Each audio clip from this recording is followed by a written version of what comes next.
मनुष्य का जीवन केवल उसके कर्मों पर चलता है। जैसा कर्म होता है वैसा उसका जीवन होता है। मन अशांत हो तो उसे नियंत्रित करना कठिन है, लेकिन अभ्यास से इसे वश में किया जा सकता है। दिव्यता केवल शक्तिशाली होने में नहीं, बल्कि वास्तविक दिव्यता दूसरों में शक्ति जागृत करने में है।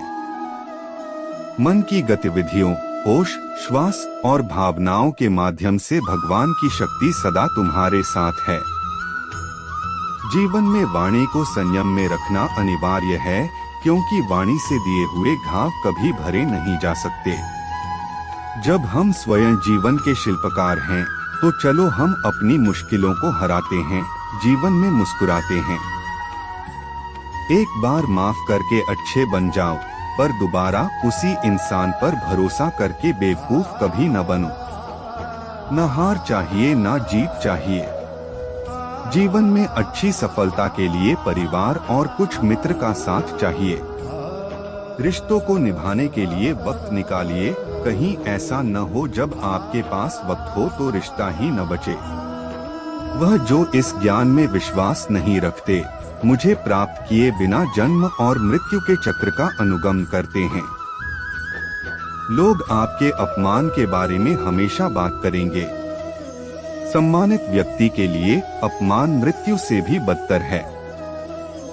जो दूसरों की तकलीफों को समझते हैं, जिनमें दया है, दिल से अच्छे हैं, उन्हें दोबारा जन्म लेना नहीं पड़ता।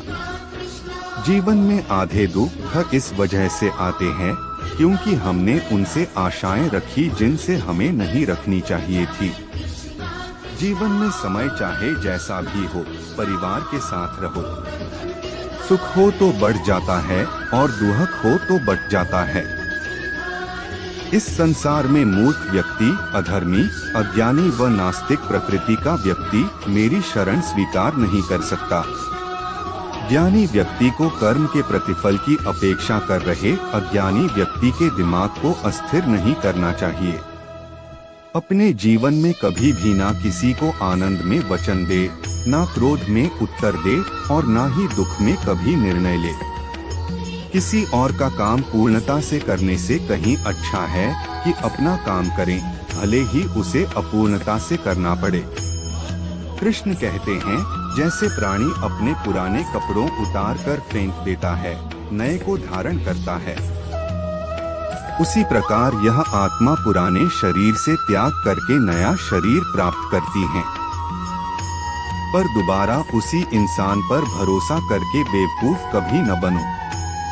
इच्छा पूरी नहीं होती तो क्रोध बढ़ता है, और इच्छा पूरी होती है तो लोभ बढ़ता है। इसलिए जीवन की हर स्थिति में धैर्य बनाए रखना। अगर तुम अपना कल्याण चाहते हो तो सभी उपदेशों, सभी धर्मों को छोड़कर मेरी शरण में आ जाओ, मैं तुम्हें मुक्ति प्रदान करूंगा। जो हुआ अच्छा हुआ, जो होगा अच्छा होगा। स्वयं को मुझ पर छोड़ दो, अपने कर्म पर ध्यान दो। कर्म ऐसा जो स्वार्थरहित पाप रहित हो।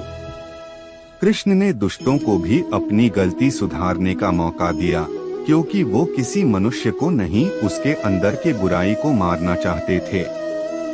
संदेह की स्याही से संबंध के पृष्ठ पर कभी शुभ अंकित नहीं होता, इसलिए अपने मन के विचार और संबंधों का आधार दोनों ही शुभ रखें।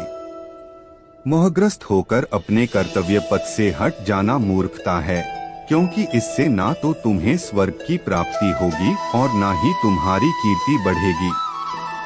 इस भौतिक संसार का यह नियम है, जो वस्तु उत्पन्न होती है, कुछ काल तक रहती है, अंत में लुप्त हो जाती है, चाहे वे शरीर हो या फल हो। यदि कोई व्यक्ति प्रेम से, भक्ति से पुष्प, फल, जल भी मुझ पर चढ़ा दे तो उसी भाव से उसे स्वीकार करता हूँ, वह मेरा प्रिय भक्त होता है।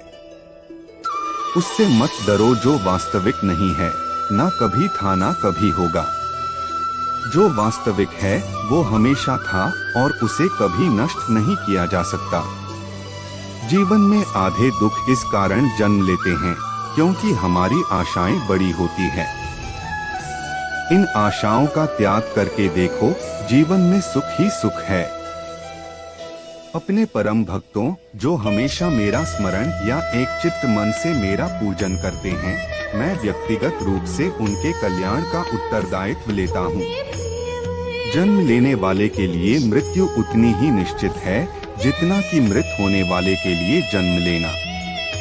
इसलिए जो अपरिहार्य है उस पर शोक मत करो। वर्टिकल बात। श्री कृष्ण ने कहा है, अगर तुम्हें किसी ने दुखी किया है तो बुरा मत मानना।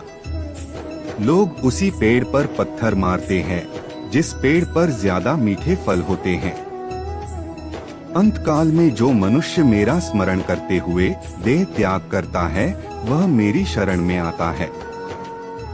इसलिए मनुष्य को चाहिए कि अंतकाल में मेरा चिंतन करें।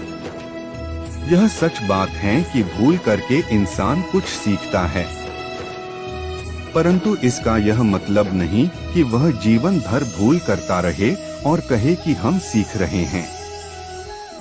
कृष्ण कहते हैं, इस जगत में मनुष्य भौतिक वस्तुओं का भोग कर सकता है। अगर वे चाहे तो सब कुछ छीन सकते हैं। मनुष्य कुछ भी नहीं कर सकता।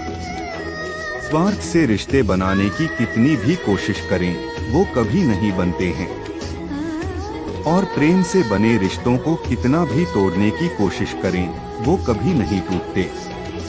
क्रोध से भ्रम पैदा होता है, भ्रम से बुद्धि व्यग्र होती है, जब बुद्धि व्यग्र होती है तब तर्क नष्ट हो जाता है।